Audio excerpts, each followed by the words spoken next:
être co-créateur, c'est quand même aller à la rencontre de qui nous sommes vraiment. Qui est responsable de ça? C'est nous.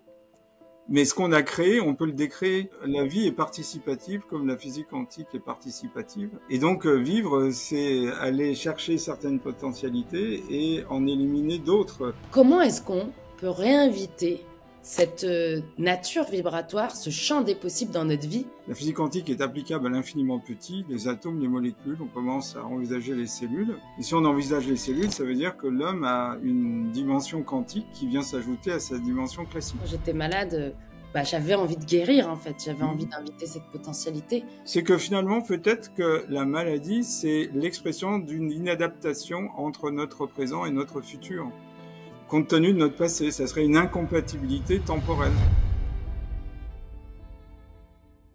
Bonjour, aujourd'hui je vous retrouve pour un nouvel épisode avec Philippe. Vous avez tellement aimé son intervention sur le double quantique qu'on a décidé avec Philippe de vous préparer une petite série sur les thèmes de la physique quantique, des thèmes entre science et conscience, pour comprendre ces concepts et savoir comment est-ce que cela peut enrichir notre vie sur le plan spirituel et comment cela peut nous enrichir tout simplement dans notre vie au quotidien.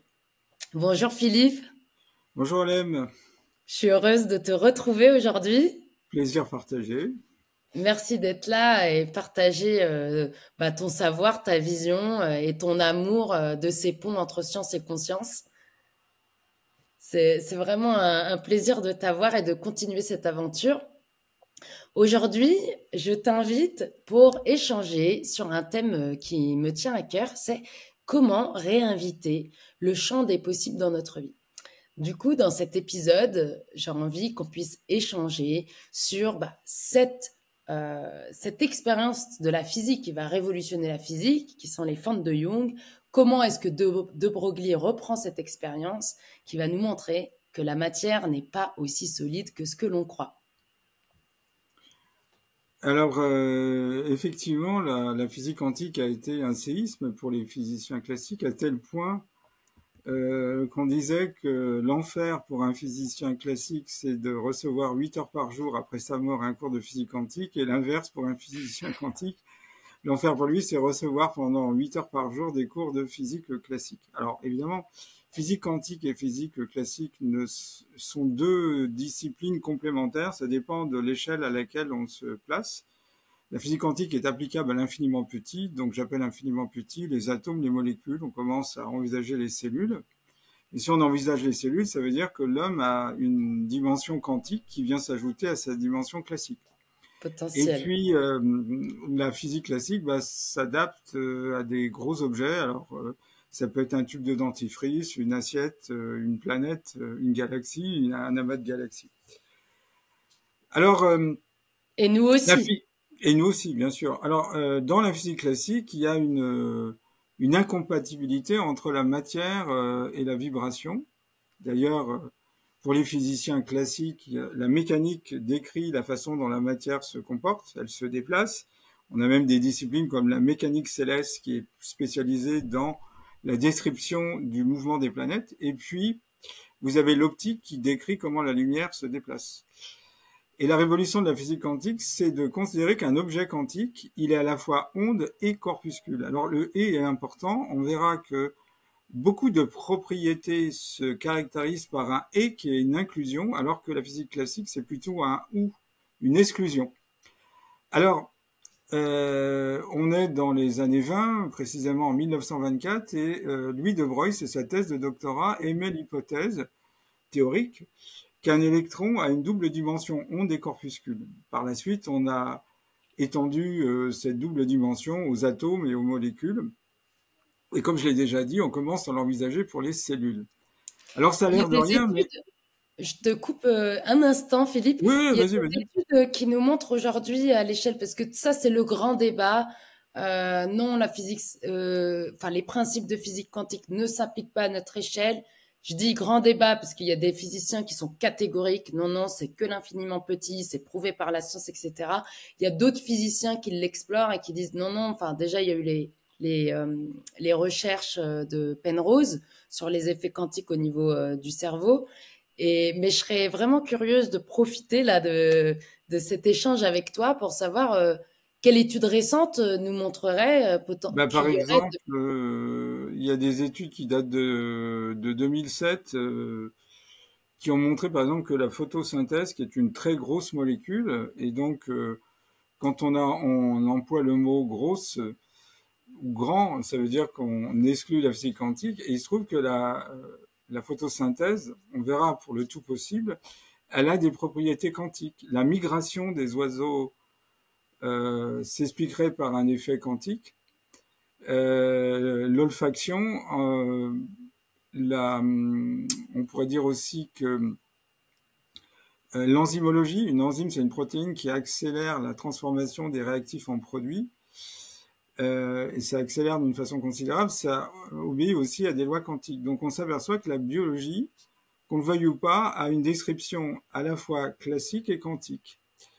Alors si on arrive à cette conclusion, ça veut dire que l'homme, il est à la fois classique et quantique. Et peut-être que son cerveau aurait plus, par certains aspects, une option quantique, et son corps aurait une option classique. Mais toujours est-il qu'on n'est pas un corps sans un cerveau et vice-versa. L'homme aurait des dimensions à la fois classiques et quantiques. Alors là, ça viendrait nous faire repenser cette notion de la multidimension, enfin le fait qu'on est Oui, l'homme des est êtres un être multidimensionnels. multidimensionnel. Tout à fait. Et Alors, donc dans cette dimension multiple, il y aurait une dimension qui est la dimension physique de notre corps, qui serait régie par la physique classique, selon ce que tu nous mhm. partages, et d'autres dimensions peut-être plus subtiles, qui seraient régies par par peut-être la physique quantique. C'est juste? Oui, c'est ça. Par exemple, la conscience, de plus en plus, on s'aperçoit que alors, elle a probablement une description quantique qui viendrait peut-être compléter sa description classique. Et puis, la physique quantique, c'est une étape dans la compréhension de la matière. On parle des théories de l'information aussi. Donc, voilà. Je pense que le prochain souffle de la physique sera un souffle où des propriétés qui étaient considérées comme strictement classiques vont accepter l'arrivée de la physique quantique et puis la théorie de l'information. Alors si on revient à ce qu'on disait, en 1924, Louis de Broglie comprend que un objet quantique est onde et corpuscule. Alors ça a l'air de rien, mais si on réfléchit, un objet, il est matériel, il est substantiel, l'onde est immatérielle. Mm. Un objet, il a forcément une taille, il est fini. Une onde est infinie. Un objet peut être au repos, une onde n'est jamais au repos. Essayer d'arrêter un rayon Une de vague dans soleil, l'océan. voilà. Il faut des conditions pour arriver à avoir des vitesses très très fines, mais on est dans des températures très basses. On est à peu près à 1,5 km par seconde. Mais on peut pas arrêter une onde. Donc ces deux propriétés qui donnent le tournis métaphysique sont réunies. Donc, qu'est-ce qu'on peut dire? On peut dire que plus un objet est petit, plus il exacerbe sa dimension quantique, mais même un objet gros aura quand même cette dimension vibratoire qu'on appelle des ondes de matière. C'est le terme utilisé. Et donc, simplement pour Qu'est-ce que que c'est des ondes de matière pour qu'on bah, comprenne? Parce c'est que la vibration associée à un objet matériel. ouais. Comme le fait que nous, on soit enfin, que notre corps soit électromagnétique et émet des ondes de C'est cette ça. nature. Voilà. Et Ça, alors c'est quand même, là, c'est la matière qui est associée à l'onde. C'est pas comme un atome qui aurait des charges électriques et qui émettrait des champs électriques ou des champs électromagnétiques. C'est une propriété spécifique de la matière qu'on pensait strictement microphysique, mais maintenant on s'aperçoit qu'elle va bien au-delà. Alors, pêle-mêle, hein, mais pour nos auditeurs, bah, si chacun de nos atomes a une double dimension onde et corpuscule, on peut considérer que l'ensemble de nos atomes donne à notre corps physique une dimension vibratoire, énergétique, invisible, c'est le corps énergétique. On l'a introduit avec une propriété. Alors, ce que va montrer Louis de Broglie, c'est que cette dimension vibratoire, elle est d'autant plus exacerbée que la matière est petite ou raréfiée. Donc, par exemple, ça donne aussi une explication à l'homéopathie, puisque le principe de l'homéopathie, c'est de prendre un principe actif et de le diluer euh, dans de l'eau avec des dilutions qui donnent l'impression qu'il n'y a plus de matière. Mais évidemment, si on fait disparaître la matière, on en laisse un fifrelin, ben ça veut dire que peut-être une des explications de l'homéopathie, c'est de remplacer la matière par la vibration, qu'on va appeler une information. Alors évidemment, ça laisse envisager une autre forme de médecine. Si notre corps a une dimension vibratoire, on peut soigner le corps vibratoire par la vibration. Donc ça donne un peu une justification à la chromothérapie, où on soigne par les couleurs, même le magnétisme, les magnétiseurs émettent un champ magnétique, et donc le magnétisme, c'est aussi une dimension de notre corps. Et il y a plein d'approches qui prennent signification si on décrit le corps pas uniquement en termes de matière, mais en termes de matière et de vibration. Ce qui rejoindrait cette notion d'avoir une médecine double. Moi, je suis vraiment, je trouve ça extrêmement triste et dommage, tu vois, d'être soit dans la médecine alternative, soit dans la médecine classique et de nier l'une ou l'autre. Pour moi, c'est toujours pareil. C'est comme si on niait notre esprit logique et qu'on vivait que de notre esprit intuitif et inversement, ou vivre que de notre esprit intuitif. Et je trouve que justement, dans ce que tu nous partages de cette expérience qui va venir révolutionner la physique quantique. D'ailleurs, ça commence avec les fentes de Jung, plutôt avec la lumière. Et Louis de Broglie reprend ça justement avec l'électron. On voit, comme tu dis, qu'il y a cette dualité, donc vibratoire et matière. Et que considérer le soin, là tu parles de la médecine, d'une manière peut-être médecine classique, plutôt physique, et médecine aussi vibratoire par le son, la lumière, le magnétisme et autres. Mais moi, j'ai une question, Philippe, où j'ai envie qu'on aille explorer ça ensemble. C'est quand on sait, moi, ça me fascine, et c'est aussi les fondements de mon accompagnement.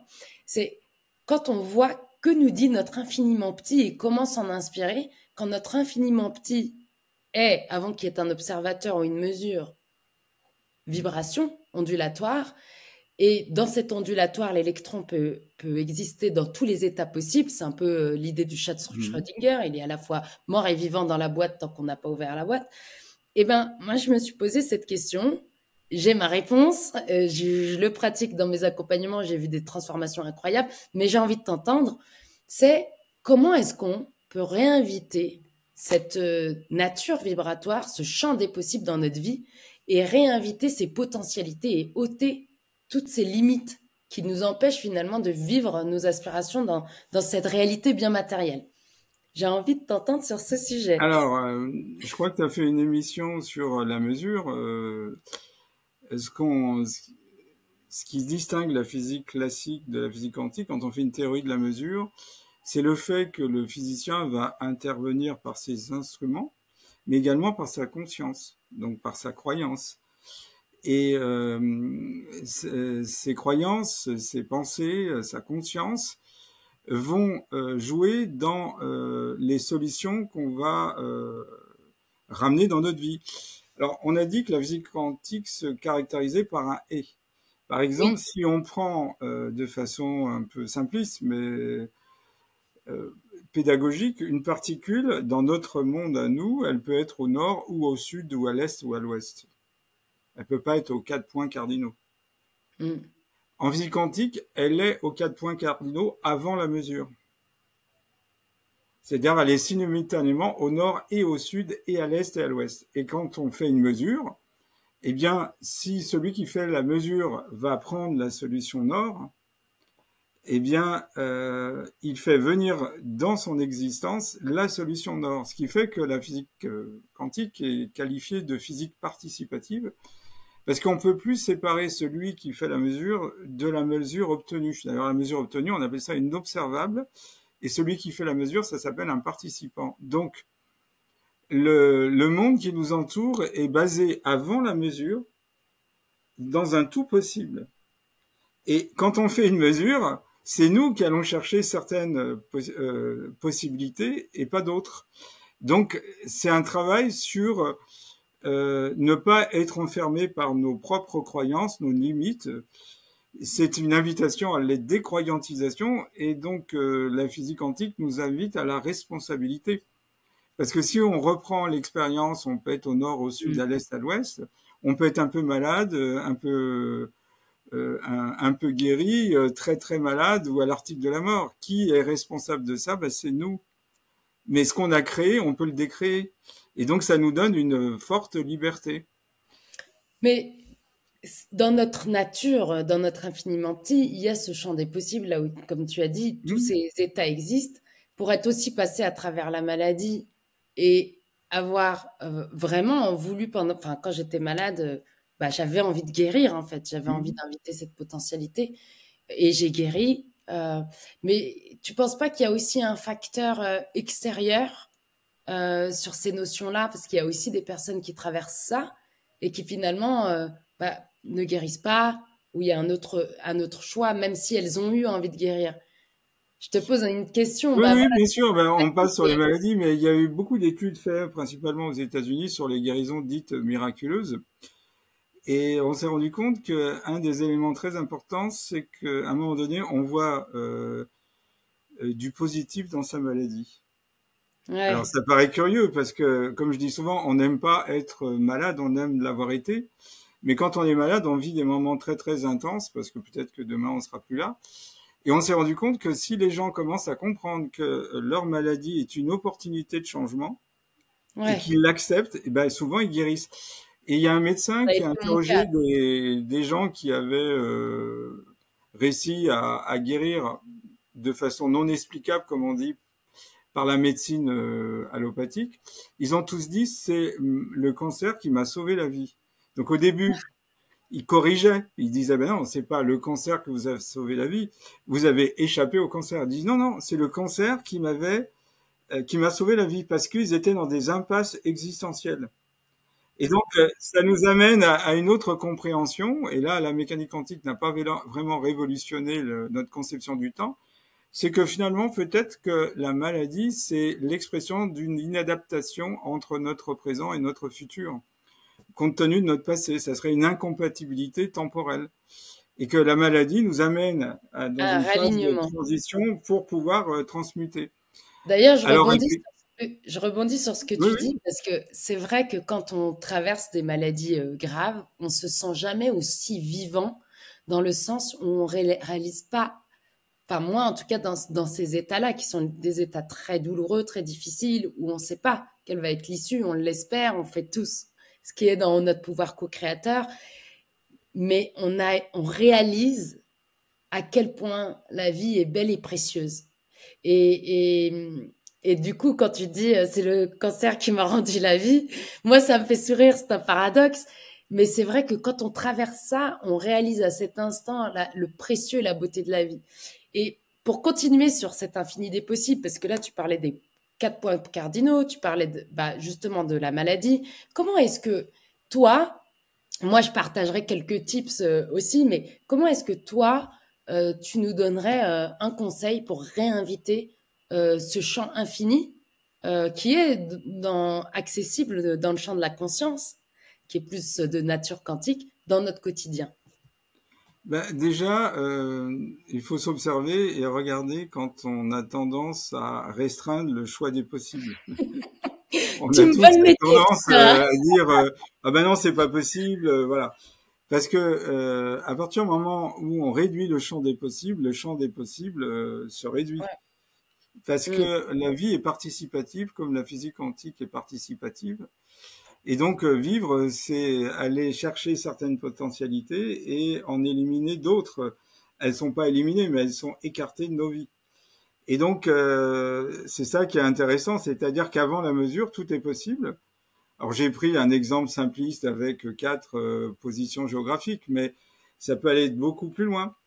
À la limite, justement, dans la théorie de la mesure, il y a une interprétation due à Hugh Everett où on considère, tu as parlé du chat de Schrödinger mort et vivant, on considère que quand on fait une mesure, si je reprends mon exemple des 4 points cardinaux, bah, je fais venir dans mon présent la solution nord, mais j'existe également simultanément dans un univers parallèle au nôtre où j'ai mesuré la solution nord, par exemple l'univers sud, où je vais mesurer la solution sud. Et puis, il existe deux autres univers parallèles aux deux autres, qui sont les univers Est et Ouest, où le même expérimentateur va mesurer les solutions Est-Ouest.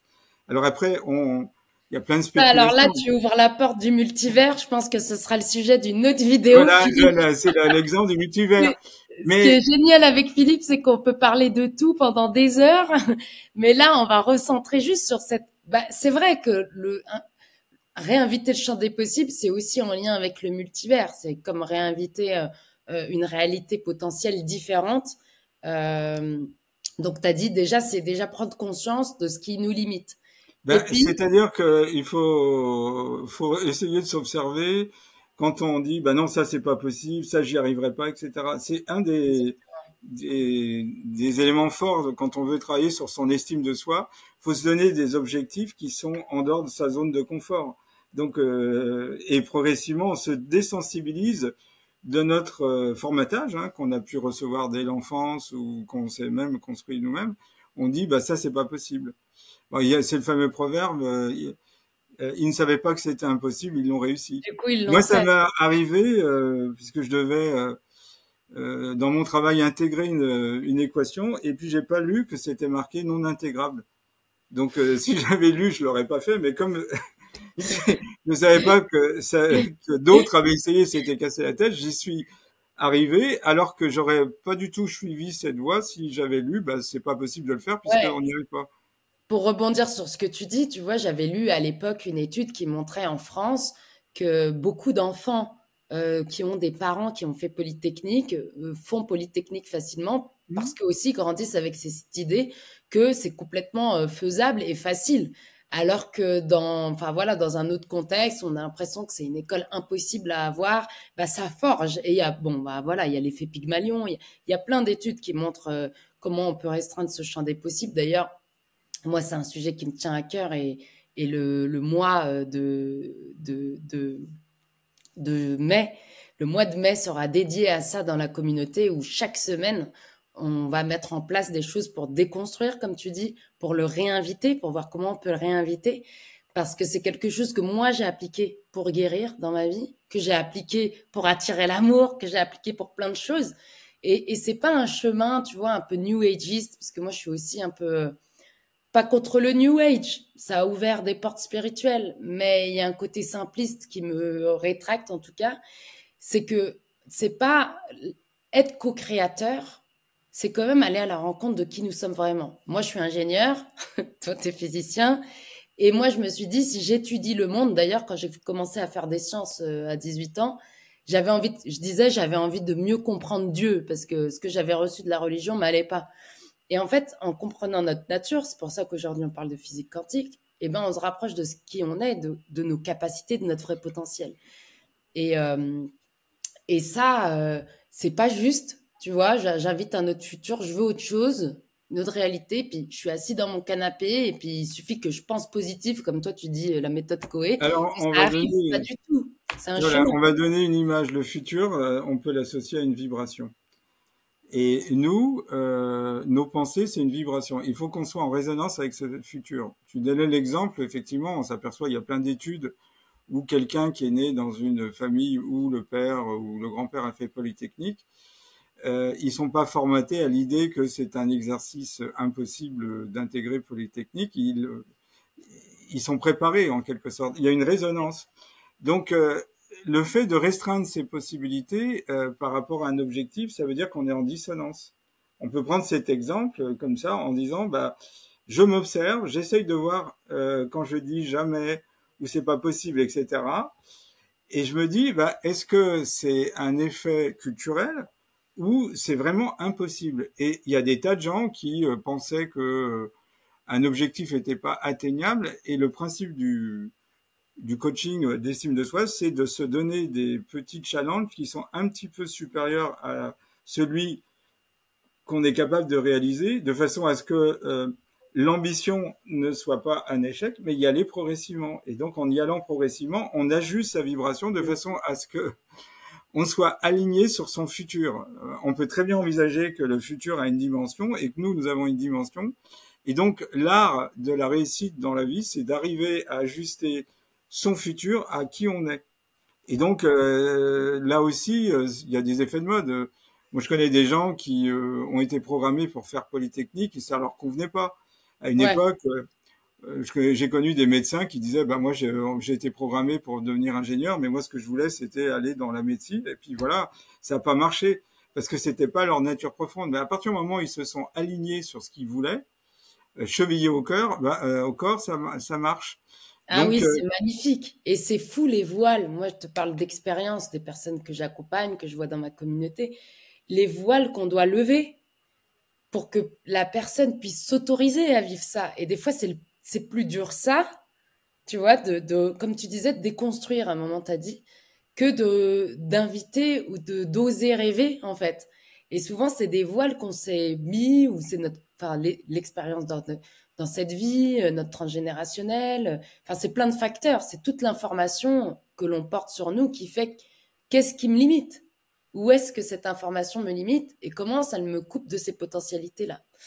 Philippe, avant de conclure, est-ce que tu peux nous partager enfin, une transformation, une expérience que tu as pu voir, constater de personnes autour de toi qui ont su lever ses ah limites oui. et inviter le champ des possibles? Alors ça va nous amener à évoquer un personnage célèbre qui s'appelle Jung. Et Jung, comme tout le monde sait, c'est un psychiatre, un psychanalyste. Il a développé la psychanalyse analytique. Il raconte l'histoire d'une analyse avec une patiente. L'analyse était bloquée. Et puis à un moment donné, elle lui raconte son rêve. Elle rêve à un scarabée doré. Et à ce moment-là, il y a le scarabée qui est rentré dans la salle de consultation et il s'est passé quelque chose. Il y a eu un saut. C'est comme si son blocage avait disparu. Et ça fait réfléchir Jung. Il a appelé ça la luminosité. Quand à un moment donné, on est confronté à un archétype qui était présent dans nos rêves, et ben on fait un saut évolutif. Alors, un jour que je faisais une formation dans la Drôme Ardèche, il y avait un passage sur l'Égypte antique et il y avait un scarabée vert. Et le scarabée vert chez les Égyptiens d'Antiquité, c'est Képher, c'est les transformations. Et tout était fermé, c'était l'hiver, et il y a un scarabée vert qui s'est manifesté dans la salle. Il a volé, il y avait une vingtaine de participants, et il s'est posé sur certaines personnes et pas d'autres. Et les personnes sur qui il s'est posé ont fait des transformations dans leur vie. Il y en a qui ont concrétisé un divorce qui sommeillait depuis des années, d'autres qui ont trouvé un boulot, et il s'est passé quelque chose. Et donc, ça m'a prouvé une chose, c'est que la pensée que pouvait avoir la salle sur ce scarabée l'a fait se matérialiser. Et pour Jung, il est dans l'unus mundus, le monde du un, il vient dans notre monde, et il se passe quelque chose parce qu'il y a une espèce de mise en phase entre le monde des archétypes et notre monde à nous. Alors l'année suivante, je pensais qu'il allait se remanifester. Non, il s'est remanifesté la troisième année et rebelote, il s'est posé sur certaines personnes qui ont fait certaines vraiment des transformations. Par exemple, je me souviens d'un participant qui voulait vraiment, il rêvait de reprendre des études.